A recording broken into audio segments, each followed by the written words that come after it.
নমস্কার, আপনারা দেখছেন সোশ্যাল 24। আপনাদের সাথে রয়েছি আমি দিয়া। আজকের এই প্রতিবেদন শুরু করছি এক বিভীষিকাময় হৃদয় বিদারক ঘটনার মাধ্যমে। কাশ্মীরের পেহেলগামে গতকাল ঘটে গেল এক নির্মম জঙ্গি হামলা। এই হামলায় এখনো পর্যন্ত 28 জন নিরীহ পর্যটক প্রাণ হারিয়েছেন। গুরুতর আহত অবস্থায় রয়েছেন আরও অন্তত 17 জন। কিন্তু এই হামলা শুধুমাত্র প্রাণনাশ নয়, এটা একটা বিপজ্জনক বার্তা। সূত্র অনুযায়ী হামলাকারীরা প্রথমে পর্যটকদের কলমা পড়তে বলে, এরপর জিজ্ঞাসা করে তারা কোন ধর্মের। তারপর সেই বেছে বেছে হিন্দু পর্যটকদের উপরই চালানো হয় এলোপাথারি গুলি। এই ঘটনায় এক মানবিক মুখ সামনে এসেছে।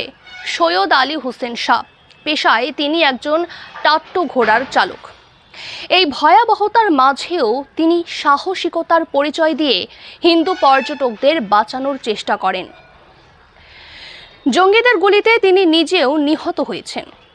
ঘটনার তদন্তে নেমে 4 জন জঙ্গিকে চিহ্নিত করেছে নিরাপত্তা বাহিনী।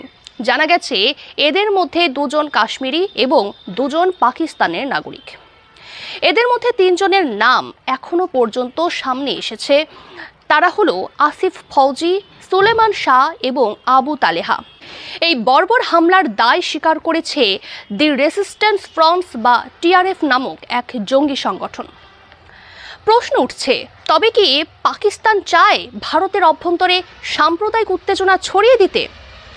ধর্মের ভিত্তিতে মানুষ বেছে বেছে হত্যা করার এই প্রবণতা কি তাই নির্দেশ করছে? কাশ্মীর বারবার রক্তাক্ত হচ্ছে, আর এবার স্পষ্টভাবে ধর্মকে টার্গেট করে মানুষের জীবন নিয়ে খেলছে এই জঙ্গিরা। এটা শুধু নিরাপত্তা ব্যবস্থা বা ব্যর্থতা নয়, এটা আমাদের সংহতির উপর সরাসরি আঘাত। এই মুহূর্তে গোটা দেশ জুড়ে উঠছে একটাই প্রশ্ন, এভাবে কি ধর্মীয় বিভাজন ঘটিয়ে ভারতীয় সমাজে বিষ ছড়াতে চাইছে পাকিস্তানপন্থী জঙ্গি সংগঠনগুলি?